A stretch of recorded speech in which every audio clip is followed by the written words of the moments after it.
Você está ouvindo o programa Sem Sombra de Dúvida, uma reflexão do cotidiano à luz da Palavra de Deus. Um trabalho realizado pela Igreja Presbiteriana do Brasil no Auer, Curitiba, Paraná.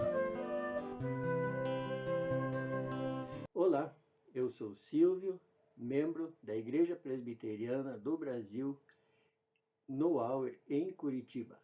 A pergunta que vamos responder: o corpo humano pode ser cremado? À luz da Bíblia, Palavra de Deus, antes de respondermos à pergunta acima, precisamos entender alguns pontos.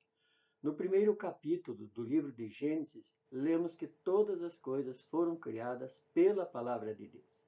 Versículo 3, disse Deus, haja luz e houve luz. Versículo 6, e disse Deus, haja firmamento no meio das águas e separação entre águas e águas. Versículo 9, disse também Deus, ajuntem-se as águas acima dos céus num só lugar e apareça a porção seca. E assim se fez. Versículo 14, disse também Deus, haja luzeiros no firmamento dos céus, para fazerem separação entre dia e a noite, e sejam eles para sinais, para estações, para dias e anos. Versículo 20, disse também Deus, povoem-se as águas de enxames de seres viventes, voem as aves sobre a terra, sobre o firmamento dos céus. Versículo 24, disse também Deus, produza a terra seres viventes conforme a sua espécie, animais domésticos, répteis e animais selváticos, segundo a sua espécie, e assim se fez. No versículo 26, Deus já não usa a palavra, mas sim há um envolvimento direto com a criatura, pois diz, também disse Deus, façamos o homem à nossa imagem, conforme a nossa semelhança, tenha ele domínio sobre os peixes do mar, sobre as aves dos céus, e sobre os animais domésticos, sobre toda a terra, e sobre todos os répteis que rastejam pela terra. No versículo 27, temos mais uma informação, pois diz, criou Deus, pois o homem à sua imagem, a imagem de Deus o criou, homem e mulher os criou. No capítulo 2, no versículo 7, temos a informação sobre a criação do homem. Diz, então formou o Senhor Deus ao homem do pó da terra, e lhe soprou nas narinas o fôlego de vida, e o homem passou a ser alma vivente. Por esse versículo entendemos que o corpo humano é formado de matéria, o pó da terra, e o que dá vida é o fôlego que Deus concedeu.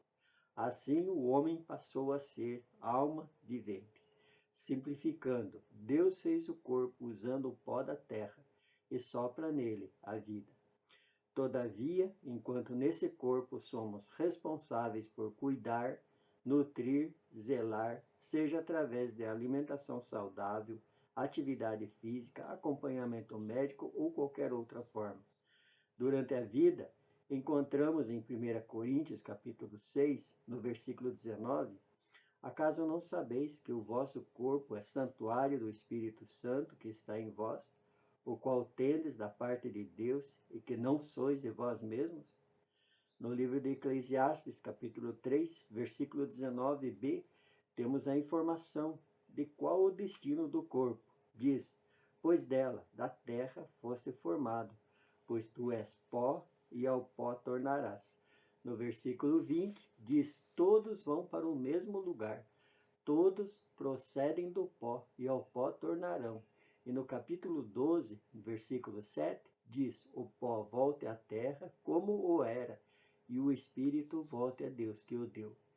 Dado se tratar de um assunto sensível, no momento da morte, pois aquele corpo foi um dia um pai, mãe, filho, filha, amigo, amiga, avô ou avó, alguém que amamos, alguém que foi importante em nossa vida, deve ser considerado com o maior respeito devido. Por fim, considerando que não temos respaldo na Bíblia, que seja a favor ou contra o processo de cremação, ainda que o pensamento informado, respeite a posição de quem é contra. Podemos responder, sem sombra de dúvida, que o corpo humano pode ser cremado. Você acabou de ouvir o Sem Sombra de Dúvida, um programa da Igreja Presbiteriana do Brasil, no Auer. Visite-nos na rua Anne Frank, 845, Curitiba, Paraná, e assista os nossos cultos pelo YouTube no canal IPB Auer.